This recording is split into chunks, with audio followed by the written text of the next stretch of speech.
연말 기도지일 새벽 기도회를 찬양 부르시고 기도하고 시작하겠습니다.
(12월 4일) 목요일 가장 중요한 것을 지켜라는 제목으로 낭독문을 낭독하겠습니다.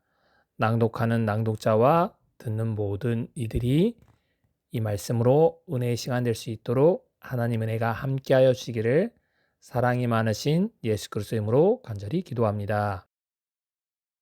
2025년 연말 기도주일 낭독문 별을 바라보며 가서 그리스도의 재림을 선포하리라. 오늘은 12월 4일 목요일 가장 중요한 것을 지켜라는 제목의 낭독문을 낭독하겠습니다. XYZ 보안, 당신의 소중한 것을 지켜드립니다라는 간판이 내걸린 집이 있었다. 중요한 것들을 잘 보호하기 마련이다. 집과 차는 대부분 잠가둔다. 돈은 은행에 맡기고 중요한 문서는 안전하게 보관하고 자녀는 위험에 노출되지 않게 한다. 귀중품들을 빼앗으려는 사람들이 넘쳐난다. 영국의 유명 축구 선수의 집이 털려 100만 파운드 상당의 시계와 보석이 도난당했을 때 당국에서는 전문 절도단이 영국으로 입국해 범행을 저질렀을 가능성이 있다고 주장했다. 1990년 매사추세츠주 보스턴에서는 절도범들이 5억 달러 상당의 미술품을 훔쳤다. 범인들은 붙잡히지 않았고 네덜란드의 거장 베르메르와 렘브란트의 그림을 포함한 그 작품들은 지금까지 회수되지 못했다. 큰 보상을 얻을 수 있다는 약속이 많은 범죄를 부추겼다. 하지만 예술품, 시계, 돈은 영혼에 비추어 보면 하찮은 것들이다. 오늘날 살아있는 사람은 무한히 값진 것을 놓고 벌어지는 싸움에 모두 연루되어 있다. 그것은 바로 마음, 다시 말해 자신의 영원한 운명에 관한 것이다. 하나님의 인과 짐승의 표는 둘 다 각 사람의 이마, 마음에 찍힐 것이다. 예수님은 율법에서 가장 큰 계명이 마태복음 22장 37절에 내 마음을 다하고 목숨을 다하고 뜻을 다하여 주 너의 하나님을 사랑하는 것이라고 하셨고 베드로전서 5장 8절에 너희 대적 마귀가 우는 사자같이 두루다니며 삼키자를 찾나니라고 경고하셨다. 우리의 상태, 우리는 그 어떤 전쟁보다도 치열한 전쟁의 한복판에 있다.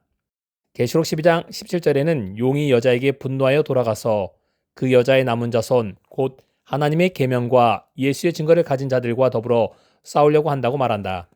이 전쟁은 지금 이 순간에도 맹렬히 벌어지고 있다. 이 전면적인 공격 속에서 여러분은 자신의 생각, 마음, 가족을 어떻게 지키고 있는가? 예수님은 말세를 살아가는 사람들에게 계시록 3장 15절과 16절에 내가 내 행위를 아노니 내가 차지도 아니하고 뜨겁지도 아니하도다. 내가 차든지 뜨겁든지 하기를 원하노라. 내가 이같이 미지근하여 뜨겁지도 아니하고 차지도 아니하니 내 입에서 너를 토하여 버리라고 말씀하셨다. 그런 다음 계시록 3장 17절에 나는 부자라 부유하여 부족한 것이 없다라고 하는 마지막 때 신자들의 말을 인용하셨다. 이처럼 엄숙한 경고로 하나님의 백성이 깨어나야 한다. 예수께서는 교회를 향해 너희 영적 상태가 얼마나 위태로운지 그 심각성을 전혀 인식하지 못하고 있다라고 말씀하신다. 이 경고를 다른 사람에게만 해당된다고 그냥 넘겨서는 안 된다. 라오디게를 향한 이 기별은 하나님의 모든 백성을 위한 것이다. 신물교원에서 엘렌 화이트는 다음과 같이 기록했다. 그리스도로서 자처하지만 인간 도덕가에 불과한 사람이 많다. 그들은 세상에 그리스도를 전하면서 그분을 영화롭게 할 유일한 선물을 거절했다. 성령의 역사는 그들에게 낯설다. 그들은 말씀을 행하는 자가 아니다. 그리스도와 하나된 자들은 세상과 하나된 자들에게서 구별해주는 하늘 원칙은 거의 찾아볼 수가 없다. 그리스도를 따르다고 하는 자들이 더 이상 세상과 분리된 특별한 백성이 아니다. 경계선은 희미해졌다. 사람들이 세상의 행습과 풍속과 이기심을 쫓아 자신을 노예로 내주고 있다. 세상이 하나님의 율법에 순종하며 교회로 돌아와야 하는데 오히려 교회가 하나님의 율법을 범하며 세상으로 기울어져 간다. 교회는 하루가 멀게 세속화되고 있다. 정신이 번쩍 드는 진술이다. 특히 바울이 로마서에 기록한 글을 보면 더욱 그렇다. 로마서 8장 6절과 8절에 육신의 생각은 사망이요 영의 생각은 생명과 평안이니라.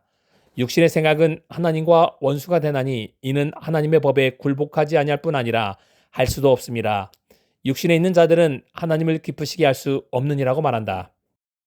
예수께 완전히 굴복하지 않으면 어떤 영적 안전도 기대할 수 없다. 그러나 감사하게도 바울은 로마인들을 희망 없이 남겨두지 않았다. 그는 로마서 8장 13절에 이렇게 기록했다. 너희가 육신대로 살면 반드시 죽을 것이로되 영으로서 몸의 행실을 죽이면 살리니. 하나님의 선물. 하나님의 백성은 예수님의 속히 오심을 참된 마음으로 준비해야 한다. 우리는 디모데에게 바울이 말한 디모데서 3장 1절에 한글 킹 제임스 버전에 아주 어려운 때에 살고 있다. 모든 그리스도인은 자신의 마음을 하나님의 마음과 일치시켜야 한다. 잃어버릴 시간이 별로 없다. 예수께서 곧 오신다. 여러분을 위해 예수께서는 멸시를 받아 사람들에게 버림받았으며 간고를 많이 겪었으며 질고를 하는 자가 되셨다. 멸시를 당하였고 우리를 귀히 여기지 아니하셨도다. 그는 실로 우리의 질고를 지고 우리의 슬픔을 당하였거늘 우리는 생각하기를 그는 징벌을 받아 하나님께 맞으며 고난을 당한다 하였노라. 그가 찔림은 우리의 허물 때문이요 그가 상함은 우리의 죄악 때문이라. 그가 징계를 받음으로 우리는 평안을 누리고 그가 치치게 맞음으로 우리는 남을 받았도다라고 이사야 53장 3절부터 5절을 말한다. 예수께서 여러분의 죄를 십자가에 가져가 여러분을 위해 죽으셨다. 하나님이 여러분을 얼마나 귀하게 여기시는지 이보다 더 분명하게 보여주는 건 없다. 요한복음 3장 16절은 하나님이 독생자를 주셨으니 자신이 줄 수 있는 가장 큰 선물을 주신 것이다. 이 선물을 받아들인다면 자기 것이 된다. 라오디아 교회를 향해 예수께서 말씀하신다. 계시록 3장 18절에 내가 너를 권하노니 내게서 불로 연단할 금을 사서 부유하게 하고 흰옷을 사서 입어 벌거벗은 수치를 보이지 않게 하고 안약을 사서 눈에 발라 보게 하라 라고 말한다. 그리스도에 관한 믿음, 그분의 성령의 안약은 값없이 받을 수 있다. 우리가 그리스도와 그 의를 받아들이면 그것은 우리 것이 된다. 매일 기도하고 성경을 읽으면 하나님과 관계가 더 든든해진다. 예수께 삶을 내맡긴 사람은 구원의 선물을 받았다고 확신해도 좋다. 자신을 그리스도께 굴복시킬 때 우리의 마음은 그리스도의 마음과 결합하고 우리의 뜻은 그분의 뜻에 녹아들고 우리의 정신은 그분의 정신과 하나가 되고 우리 생각은 그분에게 사로잡힌다. 마침내 우리는 그분의 생애를 살게 된다. 이것이 바로 그분의 의의 옷을 입는다는 뜻이다. 그와 같이 여러분이 초청된다면 예수께서는 가장 소중한 것을 지켜주실 것이다. 여러분에게 있는 가장 중요한 것, 재림에 대한 소망을 지키시고 예수님의 재림을 기다리는 모든 분들이 되시기를 간절히 바라면서 낭독문을 마치겠습니다. 기도주일 다섯째 날 기도 제목을 말씀드리겠습니다. 오늘의 낭독 말씀이 내 삶에 적용되도록 기도해 주시기 바랍니다. 두 번째, 안채연 고3 학생을 위해서 기도해 주시기 바랍니다. 36대 발표가 12월 9일에 있고 보건대 발표가 12월 11일에 있습니다. 간호학과에 대한 결과가 좋은 결과일 수 있도록 기도해 주시기 바랍니다. 세 번째, 해외에 나가 있는 선교사들, 천명 선교사, 그리고 목회자 선교사인 PMM 과정에 있는 분들, 그리고 대학생 선교인 PCM 과정에 있는 분들을 위해서 함께 기도해 주시기 바랍니다. 교회에 있는 윤은자 집사 가정과 허정수 집사 가정을 위해서 함께 기도해 주시기 바랍니다.